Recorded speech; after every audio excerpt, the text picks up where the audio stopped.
Steve here. And Larson. And welcome back to Going In Raw Countout. Countout. It's the top 10 wrestling show for now on this channel that we count down wrestling stuff.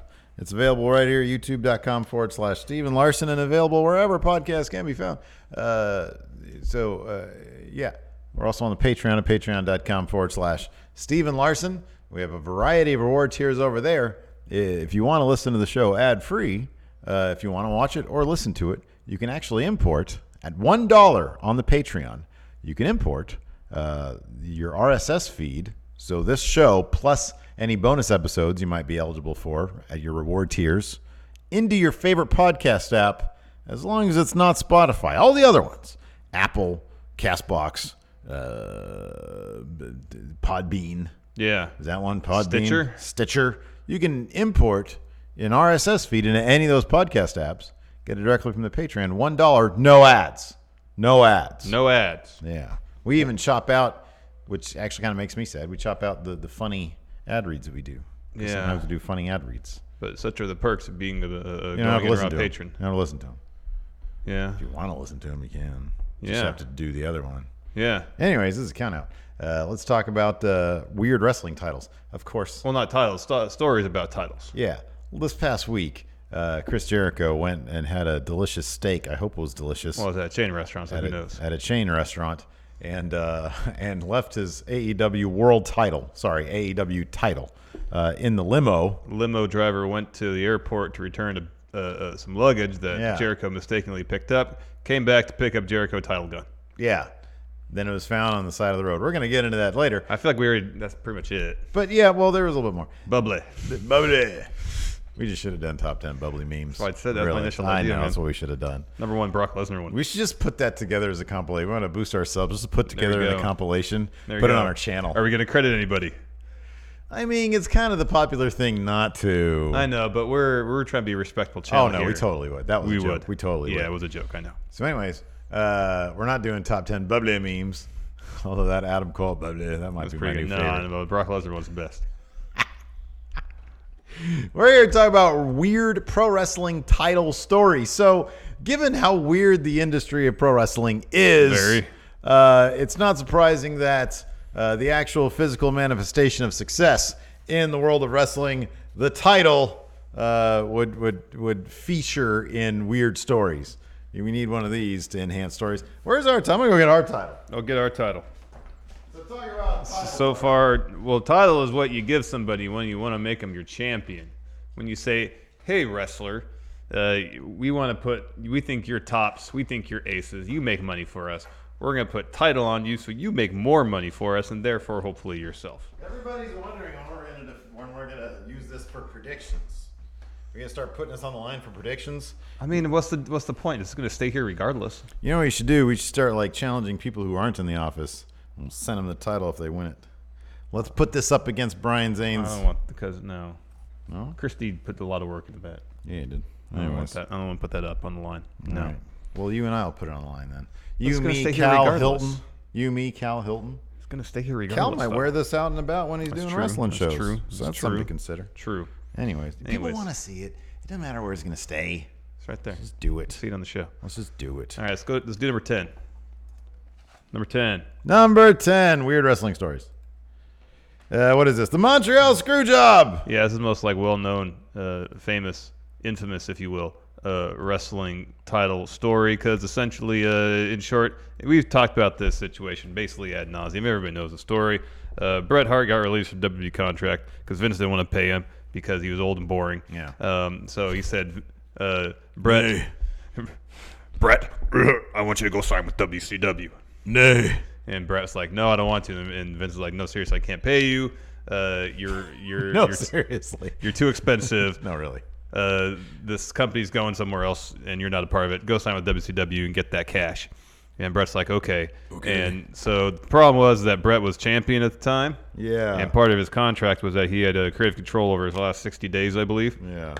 And so there's pay-per-view coming up in Montreal, Survivor Series 97. And Bret Hart got a hair up his ass about dropping the fake title. Well, he doesn't like Shawn Michaels. Shawn Michaels doesn't like him.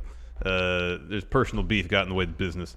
It kind of seemed like if Brett had faced anybody else, he probably would have dropped it. Yeah, probably. I mean, there's so many conflicting stories and outright misinformation about all this. And granted, there was new light shown on this particular incident after Dark Side of the Ring episode about it, courtesy of Jim Cornette. 'Cause I believe that was more or less the first time, at least on a large platform, that we've heard his perspective on the whole thing. Yeah. You know, he admitted that he was the one that came up with the idea of screwing Brett out of the title. Because he was referencing something that happened in like Toronto or Montreal, 1930s or something. Like one of the first wrestling screw jobs. And of course, those aren't the only two examples. We had a Fabulous Moolah as the Spider. Involved in the screw job, get the title off Wendy Richter over a contract dispute. Anyways, Vince was convinced that he had to get that title off Brett that night. Yeah. So WCW couldn't say, "Hey, we signed WWE champion Bret Hart." WWE, Vince was scared that Eric Bischoff would try to pull the same business like he did with Medusa. Yeah, we'll get to that a little bit later. Which we'll get to later. And they were worried that Brett would show up at Nitro with the title. He couldn't. He had more time left on his contract, and actually Bischoff gave him an extra week so he can drop the title the next pay-per-view. Yeah, well, Vince is paranoid. And on top of that, according to Eric Bischoff, there was no chance of that happening anyways. Beyond that stuff, they weren't going to do that again because WWF sued them, and they weren't looking to get into more trouble because that's just a pain in the butt. Mm-hmm. And so Vince was like, nah, we got to take this title off. Brett was pretty stubborn about it, pretty hard-headed about it. He was like, hey, man, I've got assassination. Yeah, I can't do that in Canada, nay.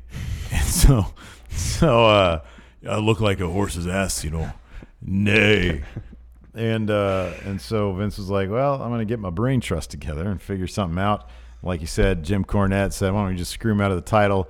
Vince Russo apparently was in the bathroom at the time. Yeah. And then... But then, according to that pitch meeting at Vince's house, Cornette brought it up and didn't hear anything else about it till the show started. Till it was happening. Till it happened, and he realized, oh, man, they totally just did this. And then he thought that somebody might know that it was his idea, so he left. Yeah. And he saw Earl Hebner. They were both two guys trying to get away in the middle of the night. Running to their cars to leave the parking lot of the arena. Yeah, they had getaway heat. Getaway heat, yes. Yeah. So yeah.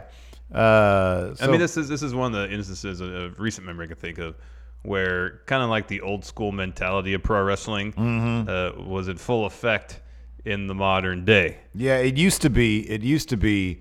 This stuff is a work, but we need to make sure that title's on somebody who can handle a shoot.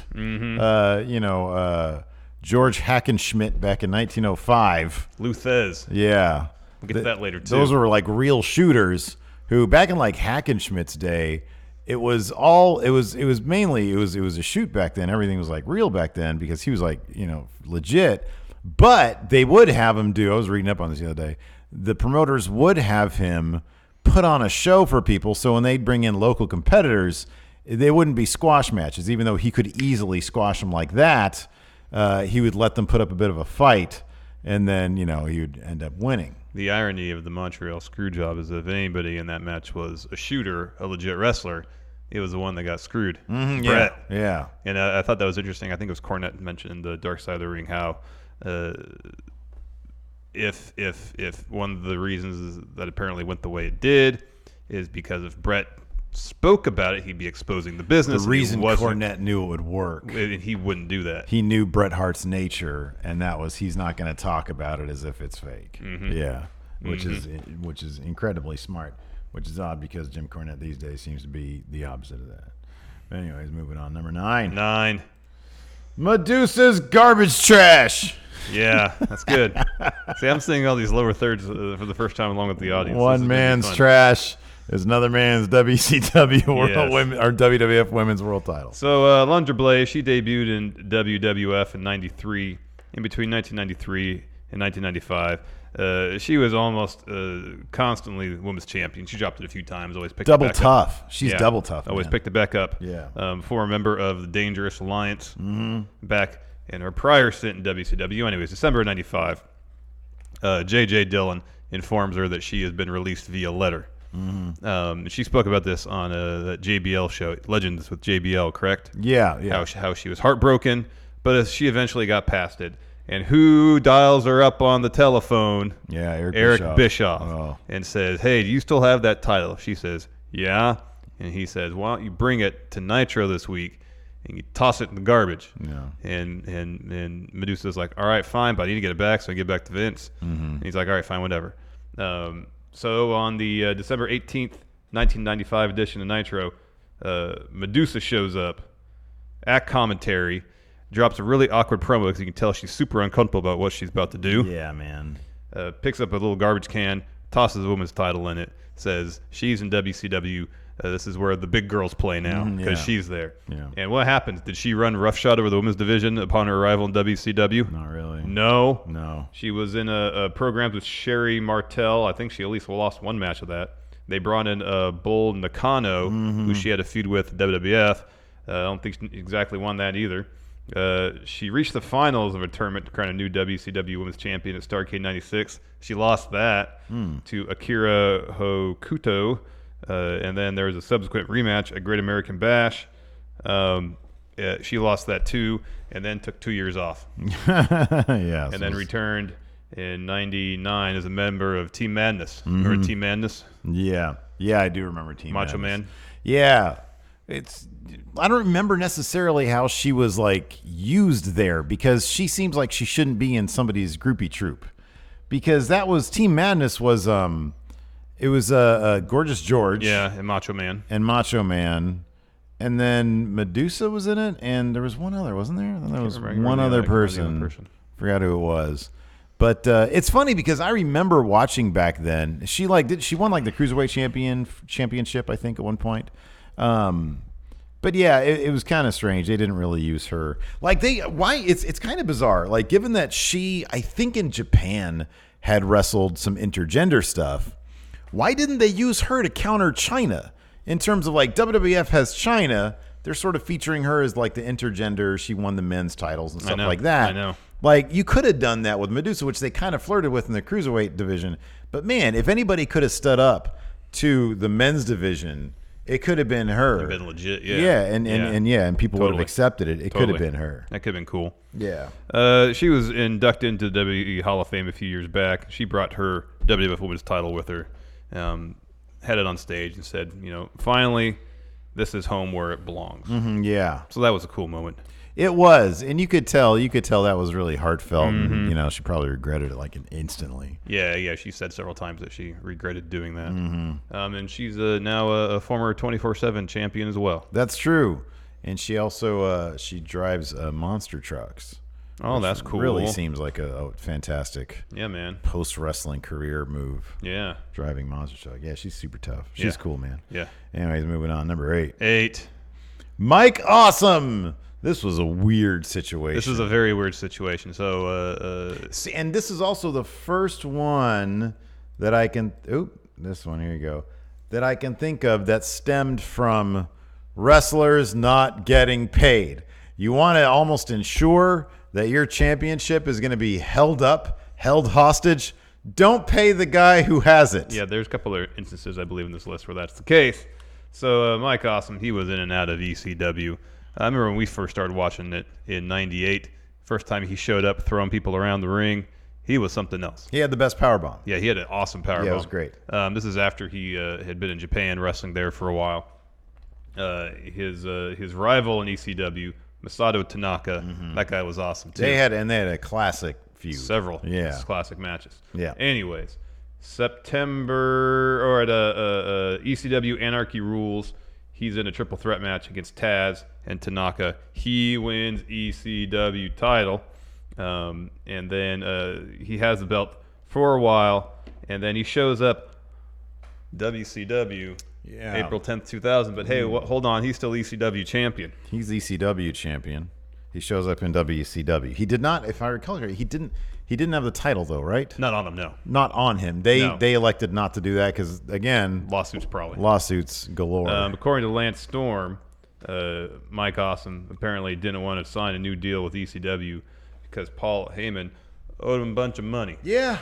If you go back and look at, I think it's in the bankruptcy filings, maybe that it outlines how much he owed to various with Rob Van Dam. It was wasn't insane. It was six figures, wasn't it? I think it was. Was it that one? I thought it was 60,000, but it might have been way more. I thought it was 160. Oh my God, I could be off. Yeesh. So, anyways, a deal was struck. So what would happen is there's an ECW event in Indianapolis, and so Mike Awesome would defend the ECW title, joined by WCW security, and take on Thesz, a former ECW champion in his own right. However, at this moment, he was no longer an ECW wrestler. He was a member of the WWF roster, WWE roster. So we have a WCW contracted wrestler taking on a WWE contracted wrestler at the height of the Monday Night Wars for the ECW championship. That's crazy. Weird. That is so weird. So Thesz beat him to get the ECW title off him. And then roughly a week later, he dropped it to Tommy Dreamer. And then he dropped it about a half hour later to Just Incredible. Yeah. Weird ECW stuff. Really weird. So it's just, I think that's the only instance where, unless it happened in Japan or something, where a wrestler from one company fought a wrestler in another company in a third company. Yeah, unless it happened in Japan or something, I'm not aware of. I think that at least on U.S. soil, that's probably the only time this ever happened. It's most certainly the highest profile. Yes. I mean, this might have happened in some, if in Japan, if at some point, the three of the largest in New Japan, All Japan, and somebody, I don't know, Big Japan, all were on the same page, which I'm not sure if that ever happened, and did that somewhere. I mean, we had there was a Super Clash, which was like a joint promotion thing. With like AWA. That was several territories and WCCW maybe. Yeah, NWA. Yeah. Sphere. Yeah. And that was like a joint promotion thing. Yeah. This wasn't two wrestlers from two competing companies facing off in a third promotion. Yeah. So that's kind of crazy. Yeah. But it's funny because at that point in 2000, it seemed kind of obvious that like WWF would be cool with that, knowing that their employee was going to win, and WCW was in such a state that it's like, might as well let him do it. Yeah, pretty much. Yeah. Pretty much. I don't know. I tried to look up very briefly how much he actually owed. And I don't. Oh wait, hold on. Bubba Ray Dudley, on how much money? Oh no, that's not it. Indie wrestlers can make. No, never mind. That's not it. But anyways, let's just move on. Yeah, move on. Number 7. AEW's title theft. This sounds very recent, Larson. It does sound very recent. Just happened. Look, that's the plane you probably got on that landed in Tallahassee. And then he went to the wrong terminal. Or got the wrong luggage from the terminal, got the limo, realized he had the wrong luggage, told driver, go back to terminal, drop off luggage. Oh, wow. I think you might be right. It says Paul Heyman owed Rob Van Dam $150,000. Oh, wow. That's a lot of money. And then got back from his steak dinner at Longhorn Steakhouse, go back to the limo and find, hey, my belt's not here. Yeah. But I'm going to have some steak. I had steak, though, and a little bit of the bubbly. Just Incredible, $8,000. Don Marine, $9,000. Wow. Let's see here. Mikey Whipwreck, $12,000. Roadkill, $21,000. Goodness. Little Guido, $25,000. Francine, almost $50,000. Gee whiz. Shane Douglas, almost $50,000. There's another good Shane Douglas story. We're going to talk about that a little bit. Rhino, $50,000. Joey Styles, $50,000. Tommy Dreamer, $100,000. Wow. RVD, $150,000. Wow, he wasn't even tops. Oh, he owed Vince a lot of money. Yeah. Wow. Paul Heyman owed Paul Heyman $7 million. Wow. Interesting. Wow. So, anyways, talk more about Jericho. So, there's a police report issued. It started making the rounds on Tuesday, I guess, even though the incident happened Sunday. And then AEW did a pretty good job capitalizing on it. Yeah. Jericho did a video saying that he's launching a worldwide investigation. Cody tweeted about it. Either Matt or Nick Jackson tweeted about it. It was Matt, yeah. And then the following day, they found the belt along the side of the road. Somebody found it and turned it into the authorities. There was a picture posted on social media from the Tallahassee PD of a cop holding it up proudly, and they said, "Hey, AEW, we got it." Then that post was taken down. I think somebody probably got in trouble. Maybe. They're like, "Hey, we're a police department. No goofing around here." I know. This is an open investigation. What are you doing? I know. Sorry, that was good publicity for us. It's like, no, be professional. Be professional, darn it. Open investigation. This is a serious crime. Put that bubbly down. It's theft. Oh, man. Have a private vehicle. That's grand larceny, isn't it? I think there's a certain. Well, I mean, that belt's worth $30,000. Yeah, it's worth Probably $30,000. is I think that's larceny, yes. way above the standard burglary. It's like $5,000, I think, Yeah. usually, something like that. Yeah, I don't know exactly, but I'm not a thief, Larson. nor am I, nor am I a criminal lawyer. Truth. So belt's been found. Just a weird, random series of events that seemed to happen right after the first world champion was declared. I'd love to get a shoot interview with the person who found that title on the side of the road, because I'm assuming they found it. Let's assume they're not a wrestling fan. They find it, Google, what is this AEW thing? Yeah. And they see all over social media, all over Google News, this title is missing. So they take it into the police department and turn that belt in. That's what they did. And now all is well. But the story is still open. Who stole that title? Did they wipe it down? I'm assuming they wiped the title down. I would hope so. Yeah. Anyways. He did another video with the title back. Yeah. Jericho did. Good drinking job. some of the bubbly. Bubbly. Number 6. 6. The Snowman. Now, this is an interesting story because it involves a really cool feud that went down in Memphis in 1990. It was Jerry Lawler and this gentleman's name... Eddie Crawford. Eddie Crawford. That's right. So, basically, Eddie Crawford had trained with Jerry Lawler in the early 1980s. In the mid 80s, he went to Mid-South Wrestling, where the promoter Bill Watts had tried to basically make him another Junkyard Dog, and that didn't really work. So he ended up back in Memphis in Jerry Lawler's promotion. Prior to that, he went on did like these press rounds where he would basically lob these sort of racist accusations towards Jerry Lawler. And that led to him showing up on Memphis, the wrestling TV show there, the USWA. And, he sort of confronted Jerry Lawler. And this was kind of interesting because the whole thing, it was work. But it was a very, very well done work. Like, they made it come off as very real. Even the TV presentation was a little bit different. They made it a bit more, I don't know, verite, I guess. Like, not as polished as your normal TV presentation. When this stuff was happening, it was happening as if it was real. And so anyways, this led to a feud between Jerry Lawler and the Snowman, Eddie Crawford. And they feuded over the title. Yeah. A couple months later, into the summer, Eddie Crawford ended up winning the title. However, unfortunately, or to him anyways, Jerry Lawler didn't really cede the main event position. The title matches would be going on Second to last. And of course Lawler's matches. He was Jerry Lawler, most popular guy in Memphis. Actually ran for mayor there once.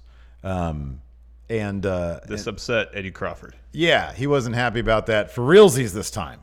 So he decided to just take the title and go defend in other places. So he did that, and I don't think he ever gave the title back. Let's see here. It says here, so there's this great article that explains the entire thing.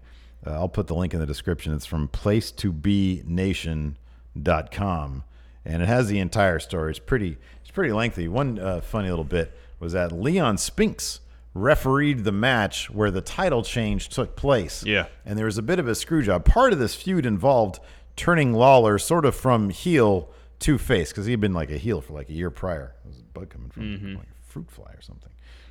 Get out of here. Get away from me. Anyways.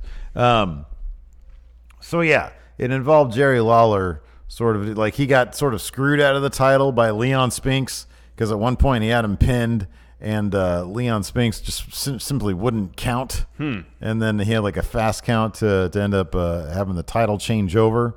But there's all these weird sort of like racial dynamics at play as well, which just gave it a very visceral feeling. And it wasn't like this really like from so granted, I didn't watch the entire thing, so I can't really say from my point of view, but everything I've read about it, made it come off like it wasn't handled like in a cartoonish, offensive manner.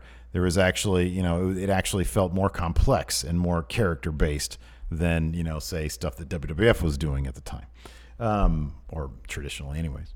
So yeah, the feud ended. They had like 4 matches, I think. And even the matches were clunky, right? They were clunky. They sort of felt real. Like I did actually watch a portion of one of the matches. And yeah, it was just very messy. Like they were like trying to do shoot wrestling takedowns on each other. The punches were kind of awkward and felt more real. At one point, I think they like did one match where there was no ref involved because like the refereeing didn't really, like it was like the refs didn't really know what to do in these situations.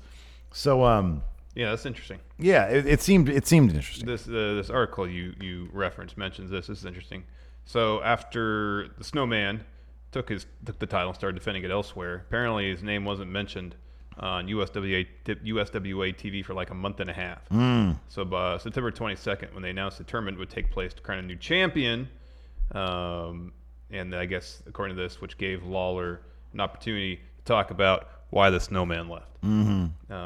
So Eddie Marlin was the matchmaker. He was the booker there, I guess, along with Lawler.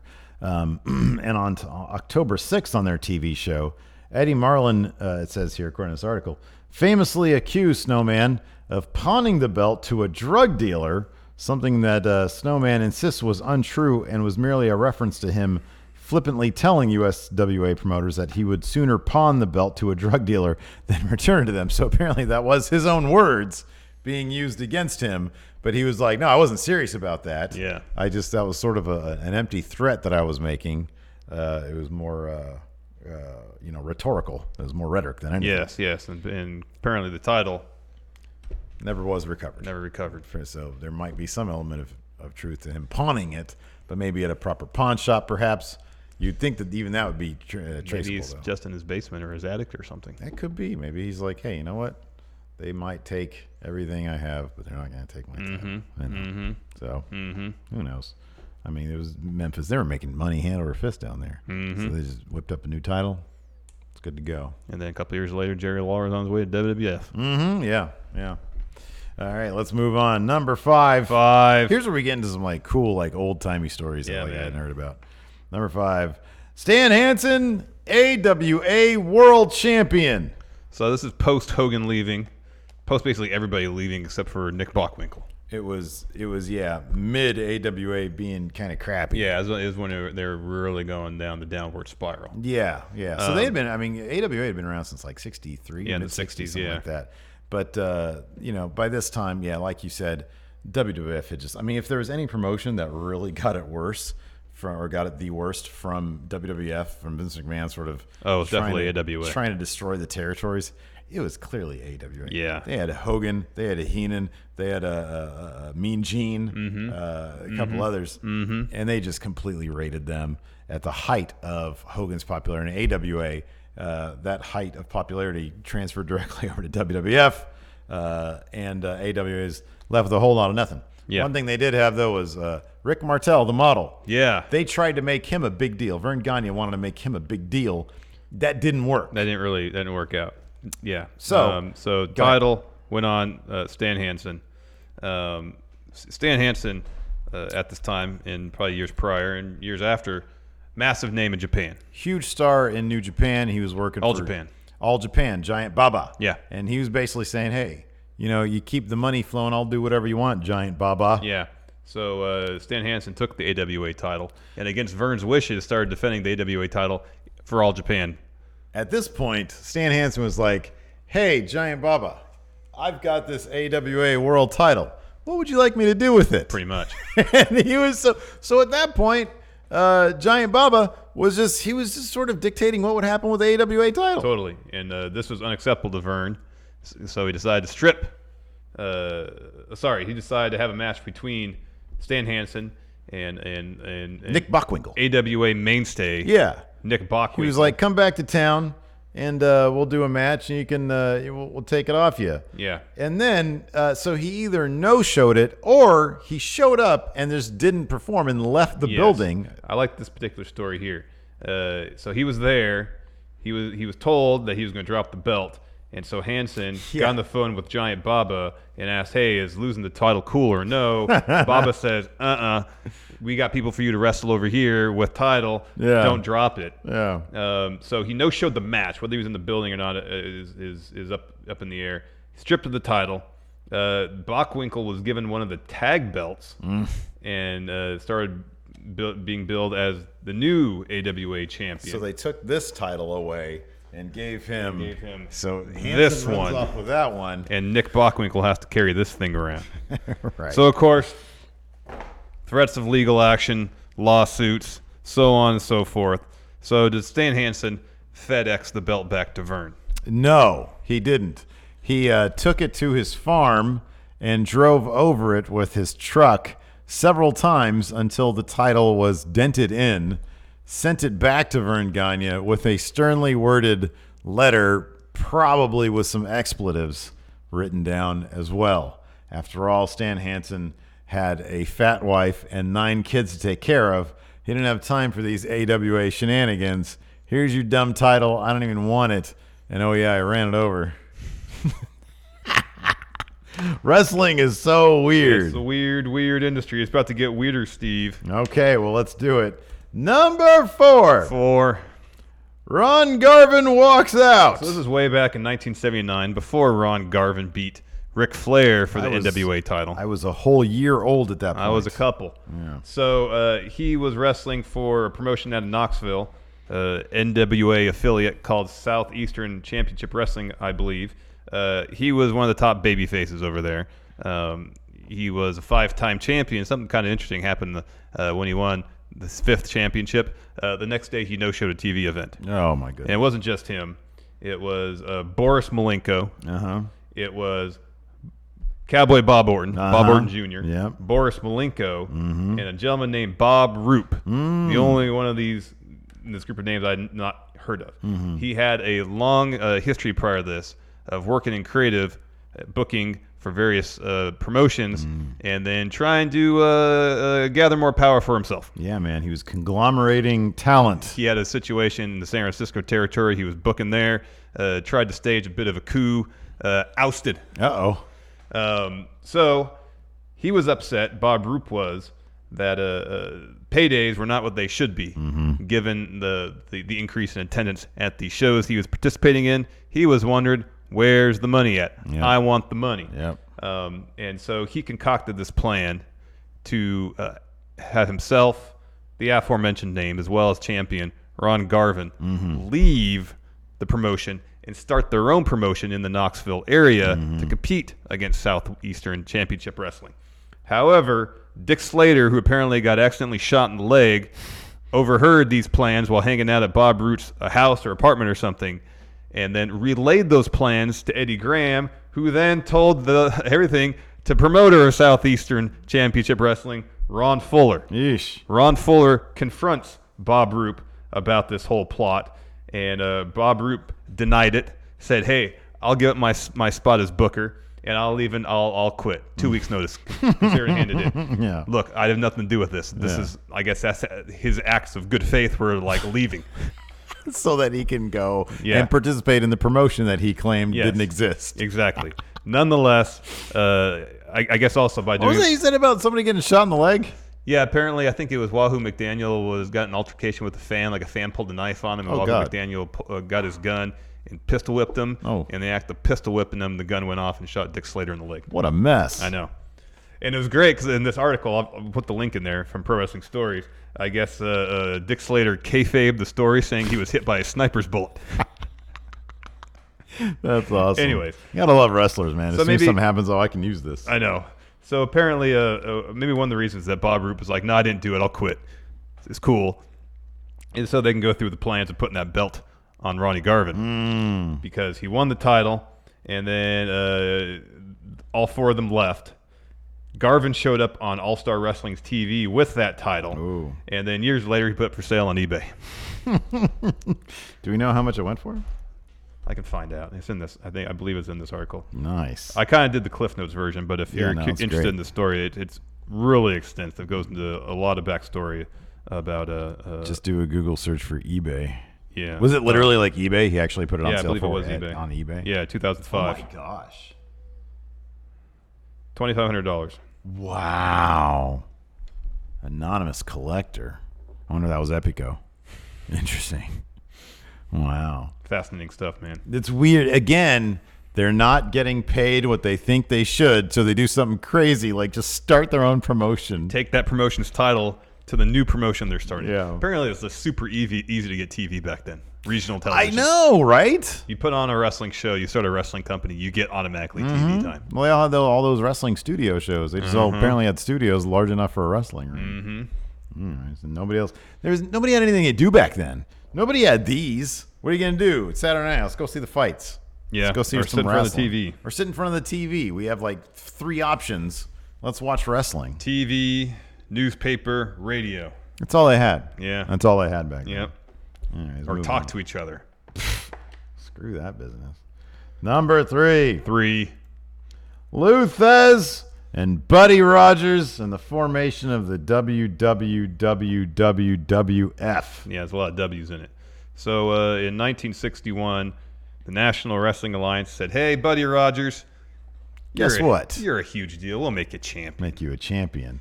So he took the title from somebody named Pat O'Connor Yeah, O'Connor roll. in front of a massive number of people, 38,000 fans, which set a new North American record in professional wrestling, and a huge gate of almost $150,000. Back in 1960s, that's like a huge amount of money. Yeah. So anyways... Issue with that, with Buddy Rogers holding that title, is that other members of the NWA thought he was a little more attentive to promoters up in the Northeast. Namely Tootsmon and someone named Vincent McMahon. Yeah. Now, I like this little note here. So at the time of his title win against O'Connor, Rogers was actually working 2 different jobs in Chicago, but he stopped immediately when he won the title. He was like, oh, yeah, I'm not going back into those jobs. I wonder if he called anybody and said, hey, I'm not coming into job today, and picked up the phone again. Hey, your second job, I'm not coming into Hey, you you either. second job, not coming in. Not coming in. I've already told this the first job. So apparently, these promoters in these various territories in the NWA were so upset about Buddy Rogers not wrestling all over the place that they got physical. Yeah. So you had Bill Miller and Carl Gotch breaking his hand, Oof. and then Killer Kowalski injured him in Montreal in a match. And then upon his return from that injury, the NWA is like, we don't want belt on you anymore, buddy. Yeah. We're putting belt back on Lou Thesz. Mm-hmm. So the match took place January 24th, 1963 in Toronto. Buddy didn't want to drop the title. And so the promoter of that match, Sam Muchnick, I believe, who kind of oversaw the St. Louis territory, if I remember correctly, he guaranteed that Buddy would be walking that building saying his title in 3 ways. First, as opposed He had to a 3-pronged plan. Yes, as opposed triangulation across. exactly, as opposed to a traditional 2 out of 3 falls match, which most championship matches were at the time. This would be a single fall. 1 fall. Second, 1 fall. Second, you got to put a bond when you get a title. We'll get to that more later. And then Muchnick threatened to give Rogers' bond away for charity should he find a way to leave that match with title. Mm-hmm. Third, they had him wrestle Lou Thesz, who legit could just pin him in probably 30 seconds. He was the originator of the power bomb. Yeah. Seemingly the RKO. Yeah. Any number of moves. And yeah, he was a legit shooter. Yeah. So Thesz beats Rogers, and then Tootsmon and Vince Sr. left the NWA and started the WWF. Mm-hmm. And on April 11th, they made Buddy their first champ. He had the belt for a couple months and then lost it in 48 seconds to Bruno. And then Bruno had it forever. This was kind of it. Yeah. This was kind of interesting too because, a lot of it's interesting. But the idea that they all liked Rogers, but then Rogers had predilections towards, McMahon and Tootsmont and other players. Like you get a bunch of people. You get a bunch of people all getting a piece of this pie. There's only enough there's only so much champion that can really go around. Yeah. And so they're like, hey, we don't like you anymore. We're going to put it on Lou Thesz. But McMahon and Toots Mondt thought, well, Lou Thesz isn't really the draw that we want. We don't think he's much of a draw in the New York territory. So we're going to bring in Buddy Rogers. We're going to bring him back. And we're going to make our own territory. Yeah. And they independent territory. Yeah. And he won the championship in a fictional bout. That was in Rio. I think it was in Rio. Yeah. If I'm not mistaken. And they would go back to that about a decade and a half later. Yeah. Let's see here. Yeah, he was formally recognized as the first ever WWF champion, April 11, 1963. He had heart problems. He had a heart attack. Oh, there it is. Yeah, the president of the WWF, what's his name? Willie Gilzenberg, explained that he had won a fictional wrestling tournament in Rio de Janeiro. But then Buddy Rogers, he had heart problems. He had like a mild heart attack. Yeah. And so that's when they decided, hey. They had Bruno come in and squash him because they want him having a heart attack. Buddy that is in the ring. And then they realized that Bruno was just a license to print money. Mm-hmm. So 8 years. 8-year reign with that title. Yep. So pretty interesting. Yeah, and that was a 48-second match. Yep. Squash. They were freaked out. There was a short match because they thought that Rogers might have a major heart attack and might die in the middle of the ring. That's going to bring down business. Yeah, that would. Anyways, let's continue on. Number 2. Shane Douglas and the ECW leave NWA. Now, you guys have probably all seen this video of Shane Douglas ranting on, listing off all these former NWA people. Well, that happened after a match, I believe, against Too Cold Scorpio. Yeah. That was culmination of a tournament to crown a new NWA champion. Yeah, so basically... In 94. Yeah. Yeah. So basically, way before ECW was Extreme Championship Wrestling, they were Eastern Championship Wrestling. And like you said, they were just part of the NWA. Mm-hmm. ECW head honcho Todd Gordon and, of course, Paul Heyman decided to leave the NWA. There was a lot of political shenanigans going on. The NWA president, Dennis Coraluzzo, really seemingly, I guess, wasn't like a big fan of, or he felt that, I forgot what it was, but he felt that he basically couldn't trust Todd Gordon and Paul Heyman. Who's the other guy? Like one of the other former heads of the NWA was involved with them, and nobody trusts anybody. They all felt that there were shenanigans, and so Todd Gordon and Paul Heyman were like, "Hey, you know what? The president has requested this tournament take place in our home territory, so here's what we're going to do. We're going to screw the NWA. Yeah, we feel like they're fairly irrelevant at this point, which by the mid '90s they basically were. Totally were. And so, it was agreed upon that Shane Douglas would make a really fantastic NWA champion. And so the entire NWA were like, yeah, well, he could be champion. And so they're like, cool, awesome. And so he wins in the finals against Too Cold Scorpio, like you said. And then Shane Douglas grabs a microphone. He's got the NWA title. And he's like, hey, in the grand tradition of all these great champions, he starts listing off every champion that's ever been.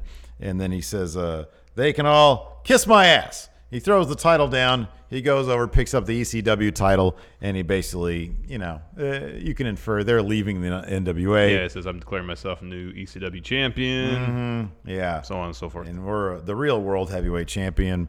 And then, so then NWA had to do another tournament after that. Like, I think it was a little while after that, too. And I think Chris Candido was the next guy to have that. That's right. But at that point, the NWA title was just a whole lot of nothing. Yeah. Paul Heyman has this quote about the whole thing. Quote, the National Wrestling Alliance was old school when old school wasn't hip anymore. We wanted to set our mark. We wanted to break away from the pack, and we wanted to let the world know that we weren't just some independent promotion. This is sad here. Coraluzzo, the NWA president, he was interviewed after the event because apparently he was blindsided. He declared that Shane Douglas would be the world champion of the NWA, whether he likes it or not. He called Shane Douglas's actions a disgrace and said he would move to have Douglas stripped of both the NWA World Heavyweight Championship and the ECW Heavyweight Championship, calling him undeserving of both titles. Then Todd Gordon made the following announcement on the next edition of NWA ECW programming. I listened with great interest as the representative of the NWA Board of Directors took it upon himself to inform you that they have the power to force NWA Eastern Championship Wrestling not to recognize the franchise Shane Douglas as a World Heavyweight Champion. Well, as of noon today, I have folded NWA Eastern Championship Wrestling In its place will be ECW Extreme Championship Wrestling, and we recognize the franchise Shane Douglas as our World Heavyweight Champion, and we encourage any wrestler in the world today to come to the ECW to challenge for that belt. This is the ECW Extreme Championship Wrestling, changing the face of professional wrestling, and of course, we all know what happened after that. ECW. Yeah, long story short, Paul Heyman ended up owing a lot of people, including himself, thousands and thousands. Or in his own case, millions and millions of dollars. Millions and millions of dollars. Exactly. And these days, of course, the NWA is owned by Billy Corgan and Smashing Pumpkins. Yeah. Because professional wrestling is really weird. It is a weird industry, man. Very strange. Anyways, let's take a look at number one. Number one. The small gold belt. Of course, look at that little tiny belt right there. So this was Ric Flair's big gold belt that he left the NWA WCW with, or he left for the WWF, and in its place, That's the replacement world heavyweight title. That's a little tiny replacement. And what was it? It was a belt that Dusty brought from Florida, right? Yeah, it was like a Florida Championship Wrestling title. Yeah, or they put a sticker on it, Championship essentially. Wrestling from Florida, something like that. So let's rewind and see what takes us to that moment. So early 90s, you got Jim Herd. He was head of WCW. Okay. And he wanted to pretty much ignore everything that Ric Flair had done prior. He wanted Rick to shave his head, redub himself Spartacus, So like, how would take that? less money. I'm really curious about how that story would it be like just a Calabac re-debut, or would he like transition from Ric Flair to Spartacus? Well, I guess here's what I would think based on how WCW practiced most of the 90s. Ric Flair had some goofy gimmick loss, and he's gone for 3 to 6 months. And then Spartacus shows up. You don't reference Ric Flair at all. No way. Yeah. Not a chance. Yeah, man. It would have been like a hair versus hair match that he lost, and then I don't know what. And then the rise of Spartacus, huh? I don't know. I don't get it. I Anyways. wanted clarification on that. Regardless, Flair wasn't into it. So he let his contract run out in July of 91. He signed with WWF and took his WCW world title with him. Now, normally, we mentioned earlier, when champions win a title, they got to fork over a deposit. So if they were to run off with the belt, they'd lose $25,000. Yeah. That's how it worked. However, with the WCW title, what was known as the World Heavyweight Championship in WWE, apparently Ric Flair paid for that belt to be made because it cost about the same amount as deposit. So he's like, I'll just fork over the money, get the belt made myself. So based on those grounds, he thought, essentially, I own the belt. He had it made. I paid to get it made. Yeah. It's my belt. Yeah, it's I can his belt. physically take it with me if I want to. Exactly. So he brought it to WWF. They dubbed him the real world champion. He's a real one. Yeah, the real one. However, WCW disagreed. They were like, hey, man, that's our belt. Lawsuits ensued. Eventually, the parties agreed to a settlement.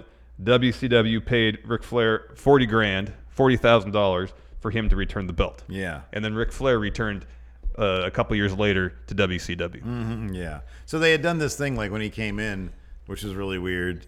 He was wearing the title, and they just pixelated out the title because it's freaking pro wrestling. And it's weird. It is weird. And then they just dropped. They called him and then they just dropped all that. They dropped all that, yeah. Once the lawsuits happened. And once the settlement was reached. Yeah. And the belt went back to WCW. Yeah. And in the meantime, didn't Luger win the world title? Yeah. So then at the Great American Bash in 1991, Lex Luger and who was the U.S. champion at the time, and Barry Windham, who was Barry Windham, and he was like perpetually at the top of the NWA. They had a match. It was a cage match for the vacated WCW or NWA, whatever it was, World Championship. But because they didn't have time to get a new title made, Dusty was like, hey, baby, this is one of my many titles we got over here. I put a little gold plate over it, and I had it engraved over down at Thesz. They got it engraving kiosk there. Things remembered. Yeah, things remember, baby. And it says the World Championship Wrestling. That's the name of our company. And so they just slap a plate on there. I'm sad we didn't tell the story of the rebrand of the Global Force Wrestling Championship into that little plate, the Impact sticker. The sticker, I know. that they put over it. There you go. There's all the weird. Weird. And if you know any more weird stories about Tyler, I'm sure they are of legion. Yeah. Post them in the comments. We'd love to hear about them. Oh, absolutely. Yeah, it's a lot of fun. Anyways, thanks so much for watching Countout. And until next time, we'll talk to you later. Goodbye.